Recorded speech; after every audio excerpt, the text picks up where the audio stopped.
What's up guys and welcome. You are watching Fazi Fitness. So let's start this video with the off-season physique update of Muhammad Foda. So Muhammad Foda said that he is going to utilize a big part of next year to grow in all the right places.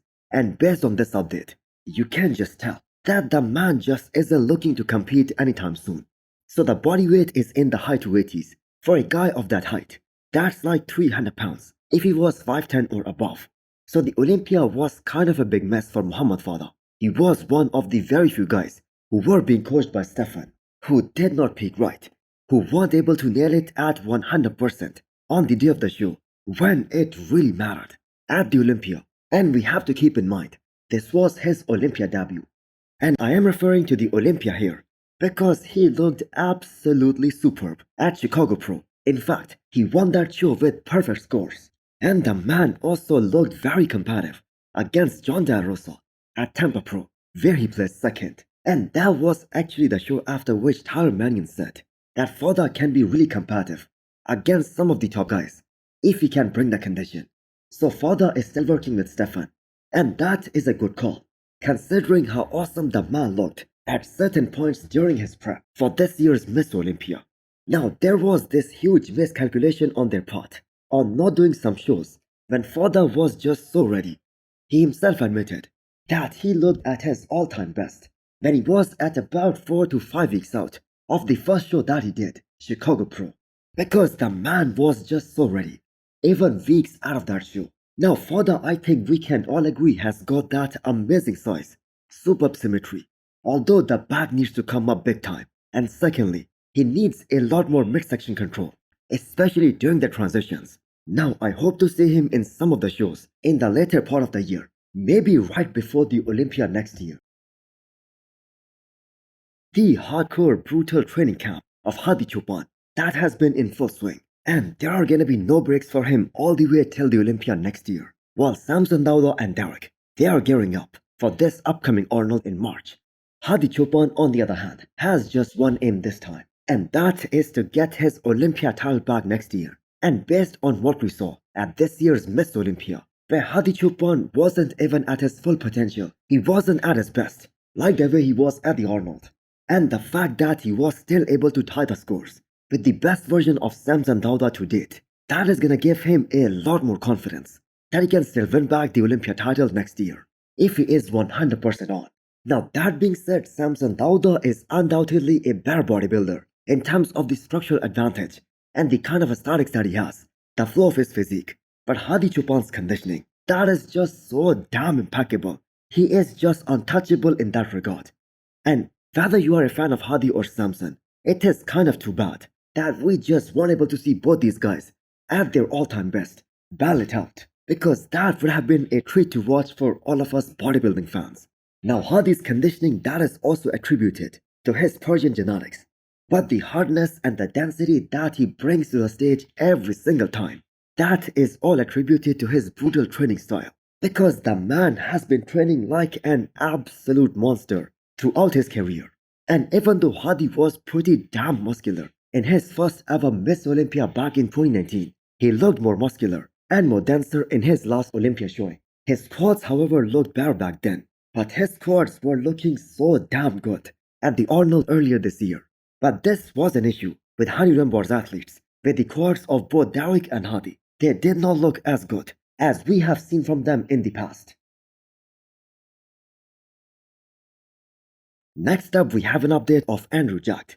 Now it is kind of funny that he says he isn't pushing anything and then proceeds to do 3.5 plates on bench press for reps, and that too with so much ease. Now I think Andrew Jacked is probably the only one who still does all these old school exercises, like for instance the straight bench press, because you hardly see any other IFBB pro doing that movement anymore because of the risk of the injury, when almost everyone in the 80s and the 90s, they were all big advocates of doing bench press for building a bigger chest, and that was a vital part of their chest workouts. Now out of the 3 contenders for this upcoming Arnold, Derek, Samson, and of course Andrew Jacked, Andrew has the least experience as an IFBB pro, but he has the most statuesque physique out of all of these guys. Now Andrew has a lot of untapped potential And it's just a matter of bringing that perfect combination of fullness and dryness to the stage. So the Texas Pro this year, that was as close as we got to witness Andrew at his all-time best. And who knows where that exact same version of Andrew would have placed at the Olympia this year. Now that being said, I have got to say the man just looks too good for a guy who hasn't dropped the hammer just yet.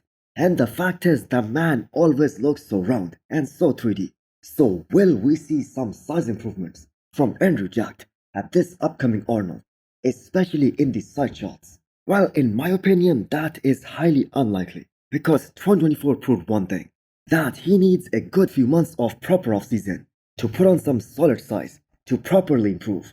But that being said, Andrew is pretty clear about his intentions for this upcoming Arnold. He isn't playing the size game for this one. Akim Williams at 9 weeks out of this upcoming Arnold.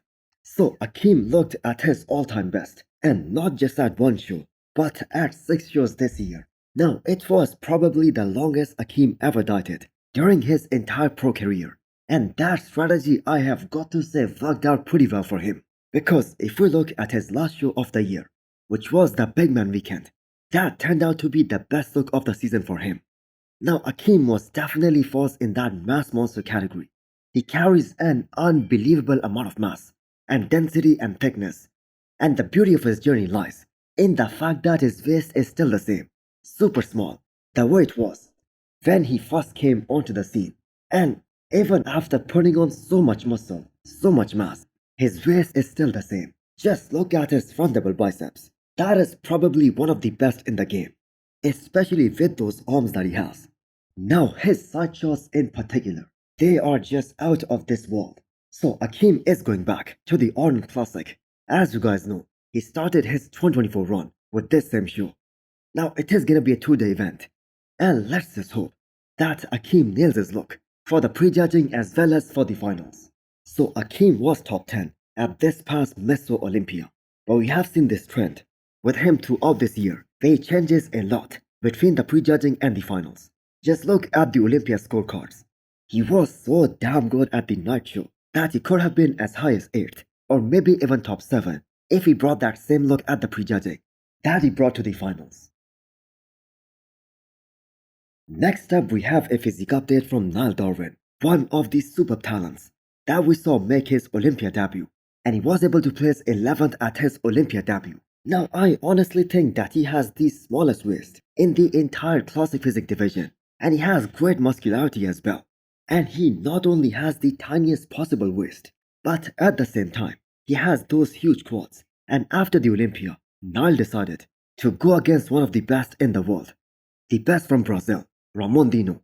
And just looking at that front double biceps from the top 3 at that show, that gives you a great idea on what kind of a talent we are looking at.